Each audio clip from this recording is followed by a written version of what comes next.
एक ग्वालिन आई हुई थी और उस ग्वालिन का एक बच्चा था छोटा सा।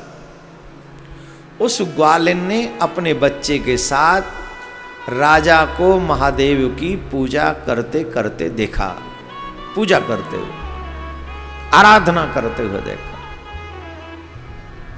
वो पूजा कर रहा है। जब राजा को पूजा और आराधना करते हुए देखा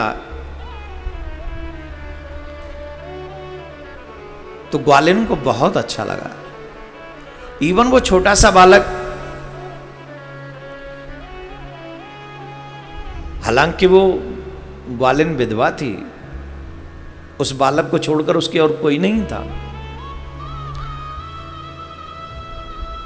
उस उज्जैनी में वो बहुत दिनों से रह रही थी। राजा चंद्रसेन की हुई उस महाकाल की पूजा का आदर पूर्वक दर्शन किया।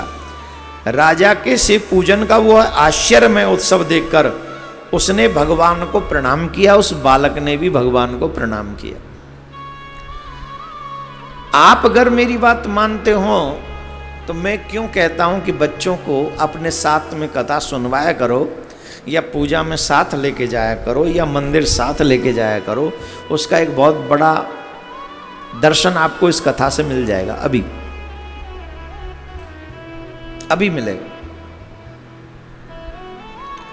उस छोटे से बालक ने राजा को जब शिवजी की यूं पूजा करते हुए देखा, और जब वो अपनी मां के साथ अपने शिविर में गया तो उसके मन में भी ये इच्छा हुई कि मुझे भी महादेव की सेवा ऐसे करनी चाहिए। मुझे भी जब मैं ये पूजा करूंगा तो महादेव मुझसे भी प्रसन्न हो जाएंगे। हालांकि वो गौएं चराने वाला गोप छोटा सा ही था, बालक ही था, उसके घर में ज्यादा संसाधन नहीं थे।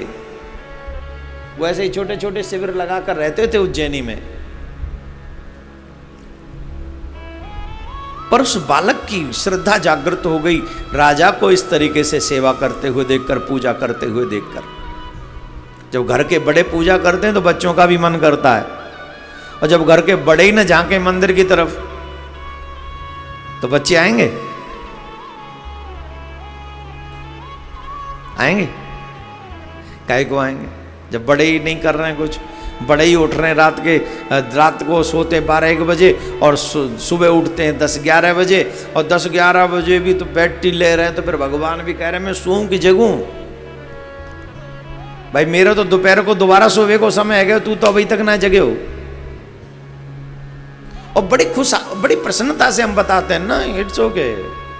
अब हम लेट सोते तो लेट ही ना उठेंगे। आप लोगों का क्या है? रात बनाई है सोने के लिए, दिन बनाया है जग के काम करने के लिए, भजन करने के लिए, व्यापार करने के लिए, जॉब करने के लिए। दिन सोने के लिए नहीं बनाया है। उल्लू को रात में दिखता है, तो हम लोग उल्लू के गुणों को क्यों स्वीकार कर रहे हैं? इसीलिए फर्क पड़ता है देखने का। इसीलिए मैं कहता हूं सुनने का फर्क पड़ता है। आप जो सुनते हैं, आप जो देखते हैं, उसका असर आपके जीवन में पड़ता है, आपकी लाइफ उससे इफेक्टेड होती ही है। राजा को पूजा करते हुए देखा, छोटा सा बच्चा जागृत हो गया कि मुझे भी पूजा करनी चाहिए। लेकिन घर में तो शिवलिंग नहीं था, घर में तो महादेव नहीं थे। तो एक पत्थर उठा लिया उसने कहीं से, माँ को बिना बताए अपने शिविर से दूसरे शिविर में जाके वहाँ उस पत्थर को रख लिया। उसने पूजा की सामग्री इकट्ठी कर ली, जो भी उस पे बन पड़ा उसने इकट्ठा कर लिया, और एकत्रित करके किसी भी पत्थर को, ये भी नहीं कि वो नर्मदेश्वर था या कोई विशेष प्राण प्रतिष्ठा की गई थी। इसी को कहते हैं भाव, इसी को कहते हैं श्रद्धा, इसी को कहते हैं समर्पण। भगवान को कई बार मंत्रों की भी आवश्यकता नहीं होती। हमारे यहाँ ब्राह्मण देव जब पूजा करते हैं, मंगलम भगवान विष्णु मंगलम गरुड़ध्वज मंगलम पुंडरीकाक्ष मंगलास्तनो हरि ओम अपवित्रो पवित्रो वा सर्वास्तांगतो वा मंत्र बोलते हैं, स्वस्ति न इंद्रो वृद्धस्वा। मंत्र भगवान को प्रिय हैं, मंत्रों के द्वारा भगवान को प्रसन्न किया जाता है, ये विशेष नियम है। परंतु उस बालक को तो कोई मंत्र आता ही नहीं, उस बालक के पास कोई विशेष साधन था ही नहीं।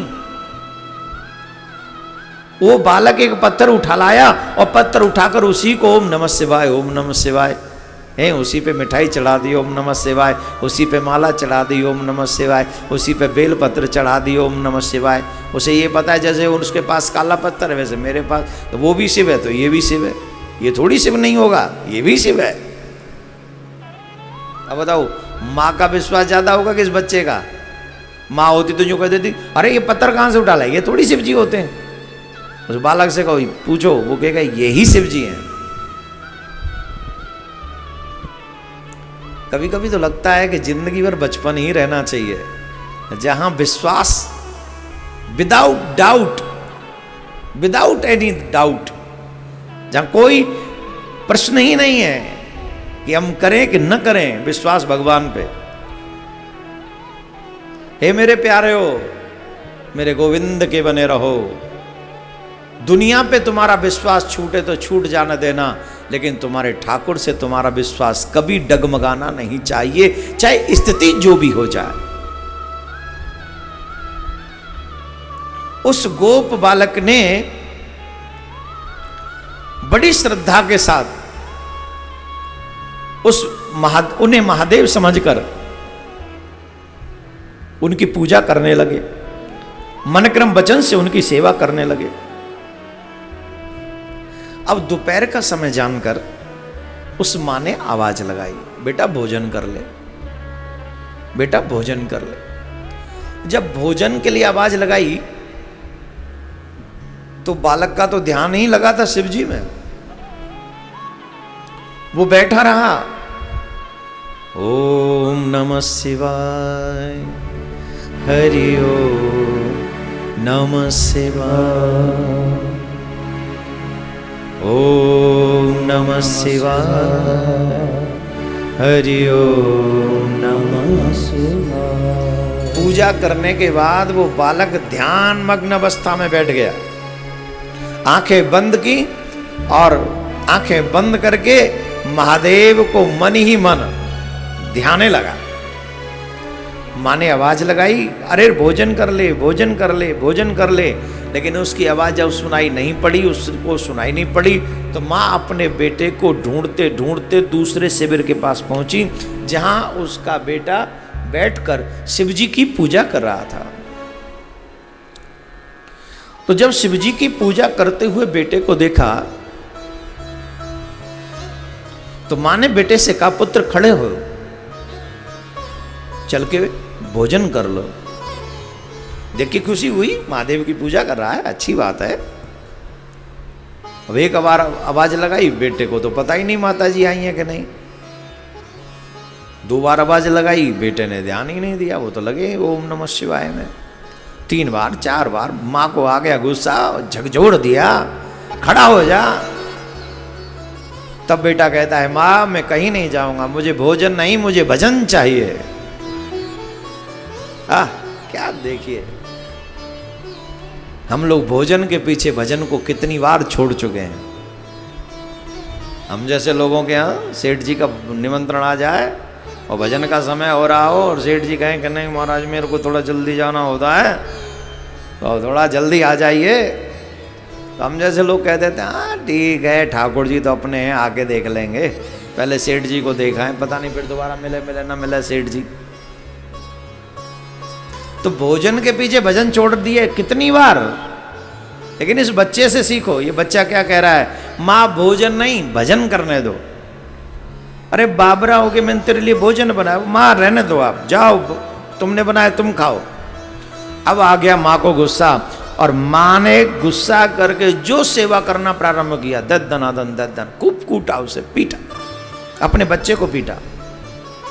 और जब इतने पर भी वो भोजन करने नहीं गया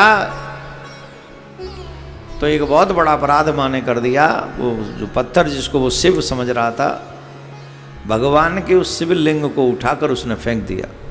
उसकी पूजा की सामग्री को इधर उधर फेंक दिया। और जब उसकी पूजा की सामग्री को इधर उधर फेंक दिया, शिवलिंग को उठाकर फेंक दिया, उस पर चढ़ाई हुई सारी सामग्री, पूजा की सामग्री को नष्ट कर दिया। यह देख बालक हाय हाय करके रो उठा। रोष में भरी हुई उस ग्वालिन ने अपने बेटे को डांट फटकार कर पुनः घर में चली गई और भगवान शिव की पूजा को माता के द्वारा नष्ट की गई देखकर वह बालक देव देव महादेव की पुकार कर करके रोने लगा। सहसा वह बालक मूर्छित होकर गिर पड़ा। उसके नेत्रों से अविरल अश्रुधारा बह रही थी। वो लगातार रो रहा था। उसे चेत हुआ, तब उसने जब बहुत देर वो अचेत हो गया था, आज मूर्छित हो गया था, और कुछ देर बाद जब उसकी मूर्छा दूर हुई तो उसने एक अद्भुत दृश्य देखा वहां पर। ये महाकाल का चमत्कार है। जो कहते हम विश्वास नहीं करते, उन्हें चाहे तो क्या नहीं कर सकता। वो चाहे वो जल को थल कर दे, थल को जल कर दे, एक क्षण में। शिविर समझ रहे ना आप, शिविर कोई झोंपड़ी यामी नहीं थी, वो कपड़ों के जो बनते रहने के लिए उसमें रहते थे, और उसी शिविर में वो पूजा कर रहा था। मूर्छा के बाद जब उस बालक के नेत्र खुले, जब उस बालक ने देखा, एक अद्भुत घटना घटित हुई वहां पर। और वो घटना ये थी कि वहीं शिविर में भगवान शिव के अनुग्रह से तत्काल महाकाल का सुंदर मंदिर बन गया। तत्काल वहां पर मंदिर बन गया। मणियों के चमकीले खंबे उसकी शोभा बढ़ा रहे थे। वहां की भूमि पर, वहां की जो भूमि वो स्फटिक की हो गई। तपाए हुए सोने से बहुत से विचित्र वहां पर कलश उस शिवालय को सुशोभित कर रहे थे। उसके विशाल द्वार, कपाट, प्रधान द्वार सुवर्ण में दिखाई देते थे। वहां बहुमूल्य नीलमणि तथा हीरे के बने हुए चबूतरे शोभा प्राप्त हो रहे थे। उस शिवालय के मध्य भाग में दयानिधि शंकर रत्नमय शिवलिंग के रूप में विराजमान प्रतिष्ठित थे। ग्वालिन के उस पुत्र ने देखा कि उस शिवलिंग पर उसकी अपनी ही चढ़ाई हुई, वहां पर एक सुंदर शिवलिंग स्वयं भो प्रकट हुआ। मंदिर अपने आप बन गया, किसी ने बना नहीं, अचानक से बन गया, मंदिर बन गया। और सबसे विचित्र बात यह थी कि जो सामग्री उनकी माताजी ने शिव जी के ऊपर से उठाकर इधर उधर फेंक दी थी, वो सारी सामग्री उसी शिवलिंग पर, जो स्वयंभू शिवलिंग है, उस पर उपस्थित थी, वही सुसज्जित थी। यह सब देख वह बालक सहसा उठकर खड़ा हो गया और उसे मन ही मन बड़ा आश्चर्य हुआ और वह परमानंद के समुद्र में निमग्न सा हो गया। तदनंतर भगवान शिव की स्तुति करके उसे बारंबार उनके चरणों में मस्तक झुकाया और सूर्य अस्त होने के पश्चात वह गोप बालक शिवालय से बाहर निकला। पूरे दिन उसी में रहा, सूर्य अस्त तक उसी शिवालय में रहा। और सूर्य अस्त होने के बाद जब बाहर निकल कर आया तो उसने अपने शिविर को देखा। वह इंद्र भवन के समान शोभा को प्राप्त हो रहा था। जैसे स्वर्ग में इंद्र का सुंदर भवन है, वैसे ही उसका शिविर भी, शिविर मीन्स पहले जो शिविर था अब वो सुंदर महल में बदल गया था। वहां सब कुछ तत्काल सुवर्णमय हो गया था। जब देते हैं तो छप्पड़ फाड़ के देते हैं बाबा, जब देते हैं तो छप्पड़ फाड़ के देते हैं, और जब वापस लेते हैं तो कोरोना लगा देते हैं।